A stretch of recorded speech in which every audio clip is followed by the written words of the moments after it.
Okey. Jadi Assalamualaikum ya. Salam sejahtera. Salam GBN, salam Malaysia dan salam kuasa ketiga ya semua. Jadi kita kembali hari ini bagi satu lagi sesi live bagi membincangkan perkembangan terkini ya, perkembangan terkini isu-isu kes mahkamah yang berkait dengan Najib Razak. Okey. Dan ini bukan hanya berpandu kepada soalan-soalan terkumpul dari YouTube, okey, tetapi juga berdasarkan perkembangan terkini di dalam perbicaraan pengubahsuaian laporan audit 1MDB.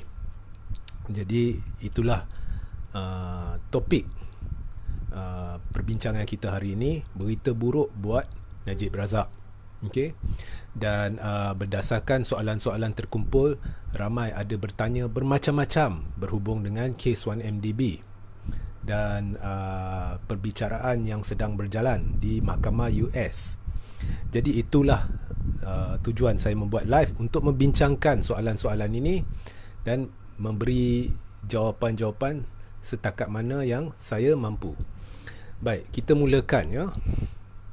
Jadi anda tahu bahawa berlaku satu perbicaraan di mahkamah, iaitu perbicaraan berhubung dengan dakwaan bahawa laporan audit 1MDB telah diubah suai dalam zaman pentadbiran Najib untuk menurut dakwaan untuk mengeluarkan beberapa bukti daripada laporan asal, di mana bukti ini adalah berita buruk buat Najib dan Jolo, ada kaitan dengan Jolo dan sebagainya.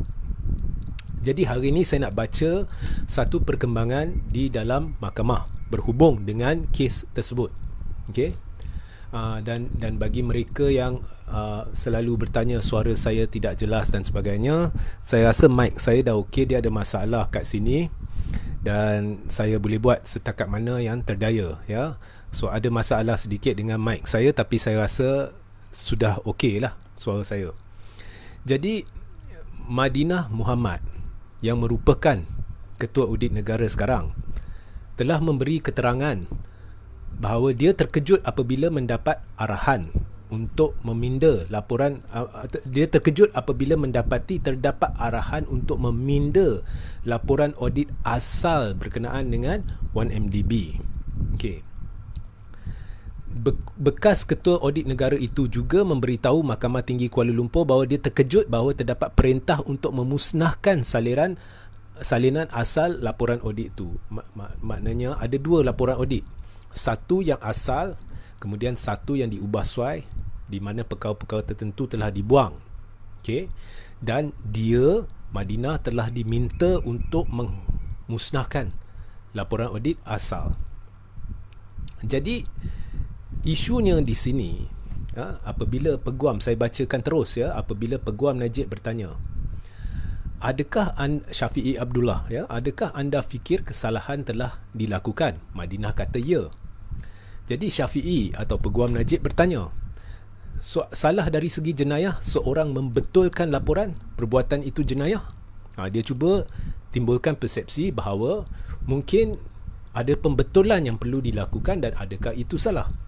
Madinah jawab, saya cuma tahu adalah salah untuk Ketua Audit Negara didesak untuk meminta, dia didesak, maknanya Ketua Audit Negara didesak dari orang luar, pihak luar, okay, untuk meminda salinan laporan Ketua Audit Negara yang telah dimuktamadkan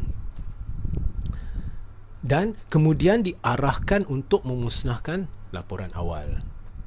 Jadi jika benar ya, laporan audit diubah suai untuk tujuan pembetulan, ianya harus merupakan satu keputusan di dalam ya, dalaman Jabatan Audit Negara yang mendapati ada kesalahan, kemudian arahan dalaman untuk membuat pembetulan, kemudian tidak ada sebab laporan asal dimusnahkan kerana ianya perlu bagi tujuan rekod agar tidak ada sebab setiap mesyuarat ada diminitkan. Jadi ada bukti, oh ini laporan asal, kemudian selepas pembetulan dapat benda ni. Tetapi apa yang berlaku menurut pendedahan ni, terdapat arahan yang diberikan kepada Ketua Audit Negara. Ya, ini bukan arahan Ketua Audit Negara, arahan diberikan kepada Ketua Audit Negara untuk ubahsuai laporan audit, dan saya difahamkan benda-benda yang dikeluarkan adalah buruk buat Najib dan Jolo. Bukan hanya buruk buat Najib, buruk buat Jolo. Kemudian benda ni diarahkan untuk dikeluarkan, dan selepas itu laporan audit diubahsuai. Muncul laporan audit diubahsuai. Dan kemudian arahan diberikan bahawa laporan audit asal perlu dimusnahkan. Maknanya ini bukan keputusan dalaman Jabatan Audit. Ini amat pelik, dan jika benar, itulah sebabnya kita lakukan perbicaraan untuk mengenal pasti kebenaran semua ni. Jika benar, ini adalah jenayah. Jadi mesej saya kepada Najib, sila jelaskan perkara ni. Nah, ada orang akan kata, apalah kau RJR, kau minta Najib jelaskan sedangkan benda dalam proses mahkamah. Oh, bukan. Itu adalah hujah yang tidak boleh diterima. Kerana Najib sudah jadi tabiat dia untuk menjelaskan segala apa yang boleh dijelaskan walaupun kes berjalan di dalam Facebook beliau. Jadi, sila beri penjelasan. Jadi sudah banyak perkara yang Najib perlu jelaskan, dan ini, saya rasa ini, testimoni ini, jika anda kaji betul-betul, ini adalah berita buruk buat Najib. Kerana jika tidak dapat dibuktikan bahawa mungkin mungkin saksi bernama Madinah ni bercakap palsu, maka jika dibuktikan dia bercakap benar, ini akan jadi masalah besar buat Najib. Malah Madinah telah menyimpan laporan asal. Walaupun dia diminta memusnahkan, dia secara rahsia disimpan laporan asal. Itu pun sudah jadi berita buruk buat Najib, sebab sekarang boleh dibandingkan laporan asal yang dimuktamadkan. Kemudian ada arahan luar untuk mengubahsuai laporan tersebut, dan orang boleh bandingkan bahagian mana yang dikeluarkan. Jadi dari situ orang boleh tahu ada tak niat untuk melindungi Najib, melindungi Jolo, kerana bahagian-bahagian yang dikeluarkan bersangkut sama ada secara langsung atau tidak langsung dengan kes-kes lain yang berjalan di Malaysia dan juga di US, yang boleh, jika kita kaitkan, boleh memberi kita petanda adakah terdapat usaha untuk melindungi Najib, dan yang lebih pelik, untuk melindungi Jolo. Baik. Jadi Najib sila jelaskan. Sambil itu Najib perlu jelaskan segala pendedahan yang berlaku di US. Sampai hari ini Najib tak beri penjelasan kenyataan bercanggah Najib dengan anak dia sendiri berhubung Tim Lesner, keterangan Tim Lesner. Anak dia kata dia minta bantuan Tim Lesner, pernah juga bekerja dekat Goldman. Kemudian anak dia secara tidak langsung telah buktikan apa yang Tim Lesner kata benar, iaitu dia telah meminta bantuan pekerjaan. Di situ timbul tanda tanya, adakah berlaku salah guna kuasa melibatkan Najib? Adakah berlaku konflik kepentingan? Kerana pada ketika itu Tim Lesner berurusan dengan keluarga Najib dan 1MDB sebagai pegawai Goldman, dan Goldman telah membantu menjana dana 6.5 bilion bagi 1MDB, di mana 4.5 bilion US dollar didakwa telah dicuri, dan FBI berkata daripada dana itu 4 bilion lebih ringgit Malaysia telah sampai kepada Najib dan anak tiri dia. Jadi Najib jawablah. Jawab. Okey. Kemudian saya perhati blogger-blogger Najib cuba menyimpang kat area lain. Kenapa tak panggil Zeti? Kenapa tak panggil Zeti? Laskar-laskar dia masuk Facebook orang, YouTube orang. Kenapa tak panggil Zeti? Kenapa tak panggil Zeti? Tetapi apabila Najib cuba kemukakan bukti baru berkaitan Zeti ke mahkamah, jelas telah dijelaskan oleh panel hakim Mahkamah Persekutuan bahawa ini adalah tidak boleh diterima kerana memang perkara yang dibangkitkan oleh Najib sebenarnya telah dibawa kepada perhatian Najib semasa perbicaraan SRC dijalankan. Dan pendakwaan telah memberi peluang kepada Najib untuk memanggil Zeti, menawarkan kepada Najib, tapi pembelaan tolak. Kenapa sekarang tiba-tiba nak bangkitkan? Itu pun perkara yang dibangkitkan dibuktikan tidak ada kaitan dengan perbicaraan SRC. Maka ada tanda-tanda Najib sedang cuba melengahkan keputusan perbicaraan rayuan dia di Mahkamah Persekutuan. Kemudian blogger-blogger dia minta Zeti, mengapa tak suruh panggil FBI? Mengapa tak suruh kerajaan Malaysia berurusan menerusi Mahkamah Persekutuan, Mahkamah Malaysia di mana perbicaraan 1MDB berlaku? Mengapa tak suruh bekerjasama dengan kerajaan Malaysia untuk meminta bantuan kerajaan Amerika Syarikat dan DOJ dan FBI agar boleh dibawa pegawai yang telah selesaikan siasatan yang menunjukkan bukti jelas Najib menerima 4 dan anak tiri dia menerima 4 bilion lebih ringgit. Mengapa tak minta dipanggil saksi-saksi pegawai-pegawai FBI sebagai saksi menerusi kerjasama kerajaan dengan kerajaan untuk menjelaskan perkara tersebut di dalam mahkamah di Malaysia? Segala apa yang telah dipaparkan menunjukkan kerjasama Najib dengan Jolo. Jadi daripada blogger-blogger Najib duk alih perhatian orang kepada isu Zeti yang telah dikantoikan oleh Mahkamah Persekutuan, mengapa tak minta panggil FBI tu? Jadi banyak persepsi yang ditimbulkan sebab saya lihat ada 2 mahkamah yang sedang membicarakan di Malaysia. Satu mahkamah yang sahih, satu mahkamah Facebook dan mahkamah YouTube yang melibatkan Najib sendiri dan blogger-blogger dia yang telah sedang menimbulkan persepsi.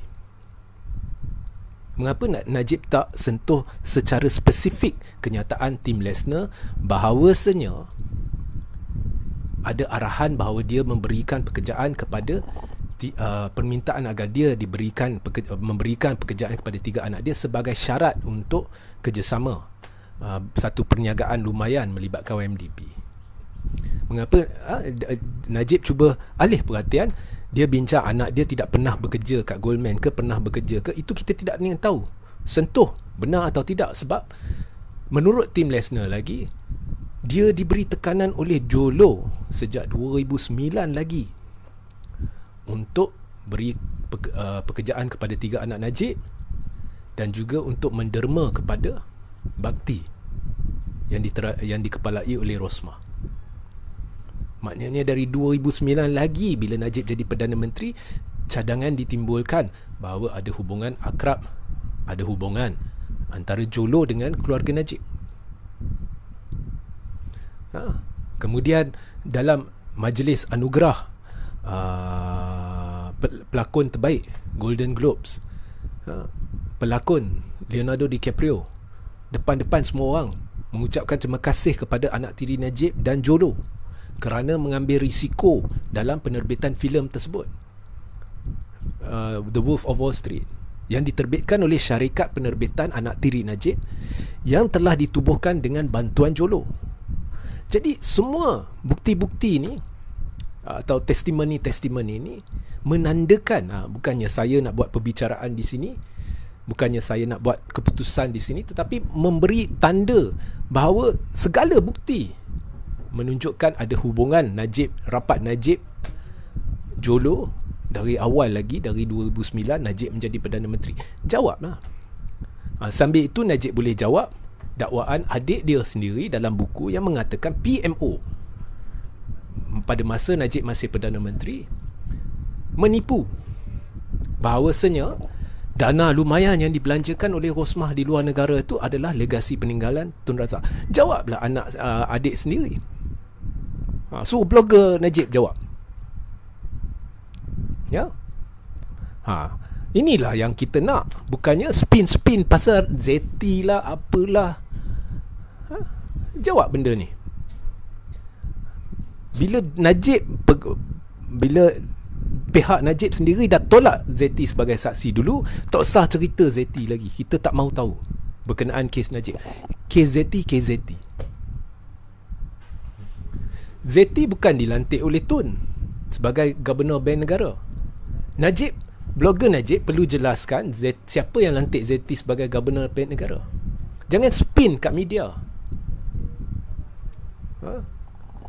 Kemudian banyak yang kita nak tahu. Saya buat laporan polis membuktikan Najib telah memfitnah isu RCI Forex. Sekarang Najib diam isu tu. Najib beritahu apa?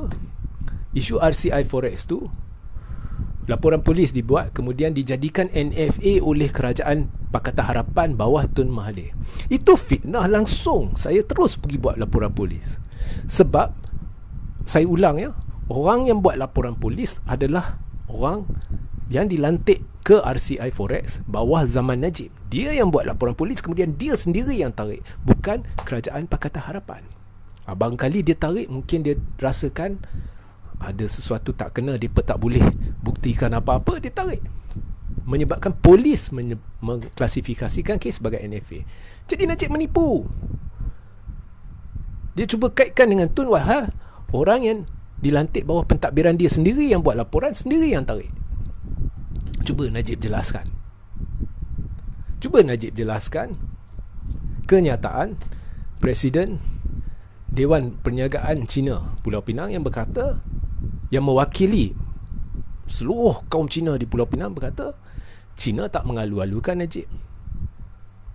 Ada pula sekarang video itulah pihak persatuan yang kononnya mengeluarkan kenyataan mendakwa secara palsu bahawa Cina Pulau Pinang mengalu-alukan Najib, kena gasak. Cuba Najib jelaskan. Cuba, kita nak tahu. Kita bukan nak spin. Kita bukan nak spin blogger. Itu ada soalan-soalan dalam YouTube yang bertanya kepada saya, bagaimana Tuan JC, bagaimana ada seorang blogger yang berkata sebenarnya itu adalah perkara biasa, 2.6 bilion yang masuk ke dalam akaun Najib adalah memang perkara biasa. Kerajaan Arab Saudi memberikan dana berbilion-bilion sejak berdekad-dekad lalu kepada pemimpin-pemimpin negara Islam. Jadi ini pertama sekali, ini cerita. Keduanya, jika itulah hujah yang digunakan, dan jika anda nak berpandu kepada hujah-hujah dangkal ini, jadi saya boleh beri hujah baru. Sekarang saya nak panggil setiap pemimpin negara-negara Islam dan beritahu, sila curi dana negara. Sebab kalau orang tanya, kata tak ada masalah. Sebab kerajaan Arab Saudi selalu beri dana berbilion-bilion ringgit. Jadi ini adalah pemberian Kerajaan Arab Saudi. Jadi sila mula curi dana negara anda. Kan bodoh hujah tu. Tidak semestinya Kerajaan Arab Saudi memberi derma. Maka jika anda curi, saya kata jika anda curi dana dari negara anda, anda boleh terlepas dengan beritahu itu memang perkara biasa, Kerajaan Arab selalu beri dana. Ketiga, buat apa nak dengar pihak luar?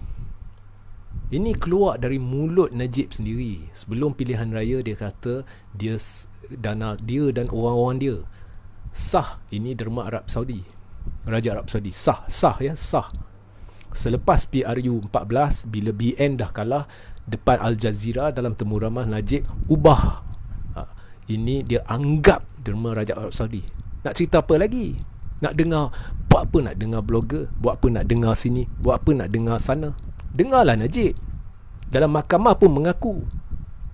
Dan bila hakim memutuskan bahawa ada bukti sahih menunjukkan dana itu dari SRC, tidak mampu disangkal dengan bukti bertentangan oleh peguam Najib bahawa salah, ia bukan daripada SRC. Nak cerita lain buat apa? Yang kelima, buat apa nak dengar pihak luar? Dengarlah proses mahkamah. Melainkan anda sendiri nampak ada sesuatu yang diutarakan oleh pendakwaan yang tidak masuk akal. Kemudian hakim secara tidak profesional telah menghalang peguam bela daripada menangkis dakwaan itu. Baru hang cerita. Setakat ni saya tak nampak pun ada ketidakadilan dalam proses mahkamah. Jadi perang persepsi orang-orang Najib ni sebenarnya tak berjaya. Dan kita lihat di Johor, lebih atau hampir 70% rakyat sebenarnya menolak BN. Dia menang kerana terlalu kurang keluar mengundi. Ya. Jadi Najib ada banyak nak jawab, dan keterangan terkini oleh Madinah sebenarnya adalah berita buruk buat Najib. Jadi itulah sedikit sebanyak saya telah menjawab soalan-soalan terkumpul dari YouTube, dan sekarang menerusi saluran ini, jika anda ada soalan, anda boleh bertanya sekarang. Jangan lupa ya, sertai saluran Telegram saya akan letak link di ruang tajuk ya. Dan tonton live saya semalam. Live saya semalam amat menarik di YouTube Regi JC Ritaudin. Saya akan letak link di bahagian tajuk. Jadi jika anda ada soalan, anda boleh mula bertanya sekarang. Ya.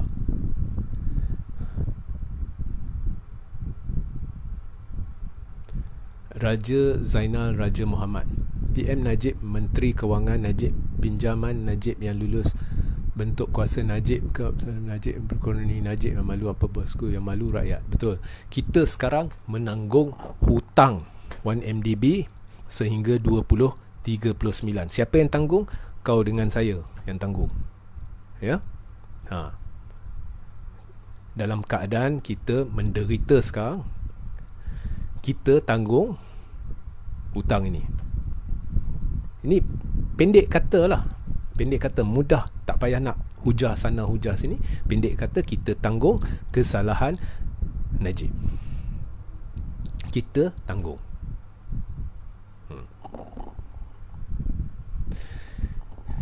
Najib perjuangkan nak keluar dana KWSP. Ya. Bagi rakyat keluar duit dia orang sendiri. Akhirnya dibenarkan. Kemudian Najib minta duit rakyat digunakan untuk bail out Sapura, kroni dia. Itu Najib tak nak cerita ke? Blogger Najib tak nak cerita ke? Blogger Najib tak nak cerita ke bahawa bekas CEO Sapura, gaji dia dulu dalam pada Sapura rugi berbilion ringgit. Gaji dia lebih kurang 200,000 ringgit sehari. Cuba cerita. Dia orang main pilih-pilih.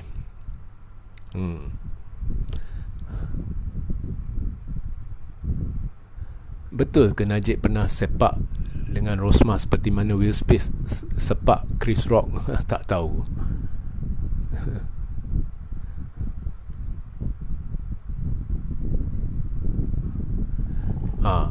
Ni ada penyokong Najib ni, Putra Haidar, semualah Najib. Bagus kau jadi hakim, sembang saja pandai. Okey, ni menarik. Jadi kita berhujah di sini, ini bukan hujah. Jadi saya rasa Putra Haidar balik semula bila ada hujah. Ya. Kenyataan dangkal sebenarnya kita tak nak layan lah. Okey. Okey, ada soalan boleh tanya. Kalau saya terlepas soalan di atas, anda boleh ulang. Nazi Mustafa, rakyat, ya betul, rakyat yang tanggung sebab Najib nama One Malaysia Development. Sebenarnya rakyat tanggung sebab kerajaan Malaysia telah menjamin bond-bond yang diterbitkan, yang seterusnya didakwa daripada 6.5 juta bilion US dollar yang dijana menggunakan bond yang dijamin oleh kerajaan Malaysia. Di 4.5 bilion dicuri, dan FBI mendakwa ada bukti bahawa 4 bilion lebih sampai ke tangan Najib dan anak tiri dia, dan kita tanggung.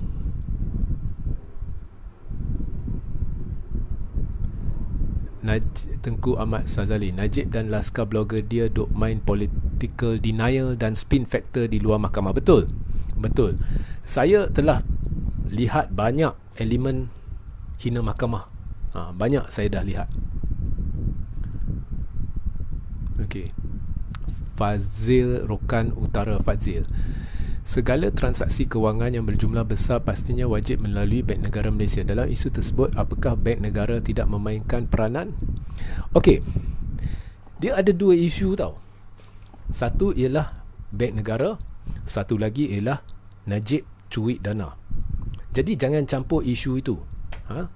Kalau kita nak cerita Bank Negara, kita cerita Bank Negara. Mengapa Bank Negara ada buat ini, tak buat itu, kita boleh cerita dalam live berasingan.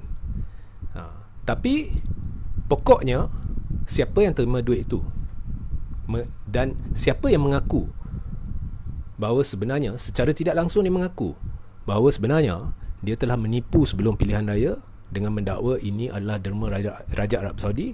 Apabila dia sendiri mengaku, dia hanya menganggap itu derma Raja Arab Saudi. Jadi ini dua isu berasingan ni. Okay? Buatlah kes Bank Negara. Jadi kita jangan campur adukkan perkara-perkara dalam satu perbincangan seperti mana dilakukan oleh blogger-blogger laskar-laskar Najib untuk mengelirukan anda. Ya? Okey.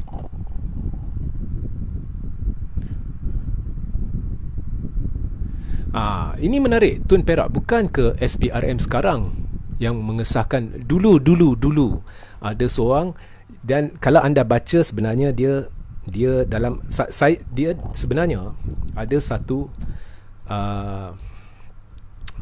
ini pun penipuan.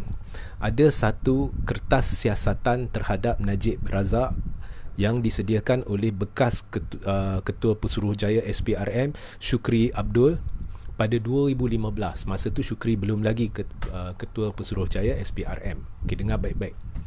Dalam kertas siasatan terhadap Najib Razak itu, pada penghujungnya memang ada disebut berkenaan dengan ketiadaan bukti berhubung dengan beberapa bukti berkenaan dengan kononnya 2.6 bilion itu adalah dari Raja Arab Saudi, ada disebut. Ya. Walaupun dipaparkan perkara-perkara tertentu yang telah diserahkan oleh Najib, tetapi ada disebut bahawa banyak yang saya dah lupa, saya kena rujuk balik, banyak yang menjadi tanda soal. Okey. So ini tidak benar. Ya. Saya tak tahulah kalau ada kenyataan media berasingan yang dibuat oleh sesiapa dari SPRM, tapi apa pun, sekarang kita rujuk proses mahkamah dan kita dengar mulut Najib sendiri. Akhirnya dengar mulut Najib sendiri mengaku dia hanya menganggap itu derma Raja Arab Saudi. Bahawasanya Raja Arab Saudi tidak pernah beritahu dia bahawa ini adalah derma dari saya kepada anda untuk digunakan dengan cara yang anda rasa sesuai. Tidak pernah. Okey. Tak payah dengar nak lain, tak payah nak menyimpang ke arah lain. Kita dengar aja cakap Najib di Al Jazeera dan di dalam mahkamah. Okey.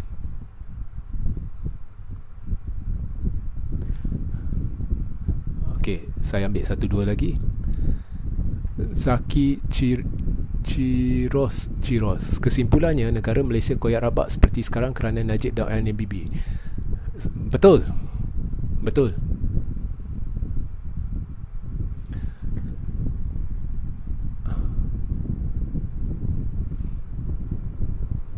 Bad Ali, itu bukan derma dari Arab Saudi, tapi kata Tim Lesnar duit dari 1MDB.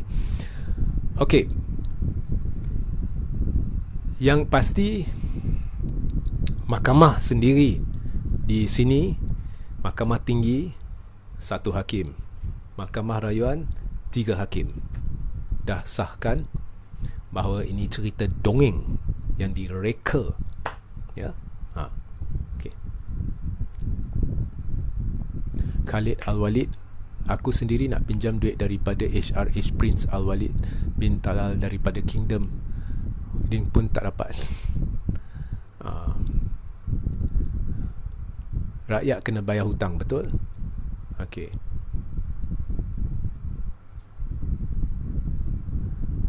Okey, saya rasa tak ada soalan. Ada soalan lagi?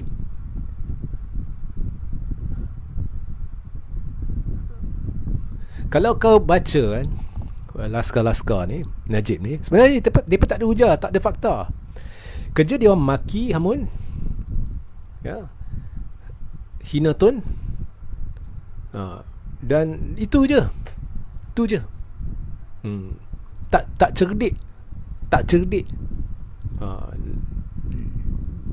Agak-agak entahlah, Najib ni dia pilih laskar-laskar ni macam mana proses dia, tak tahulah. Kerja mereka maki hamun, daripada hina tun. Itu je, tak cerdik langsung. Isu Saim Dambi kita bincang di secara berasingan. Okey, saya rasa takat itu je. Jadi jangan lupa ya, sertai saluran Telegram saya dan rujuk live semalam di YouTube. Menarik ya.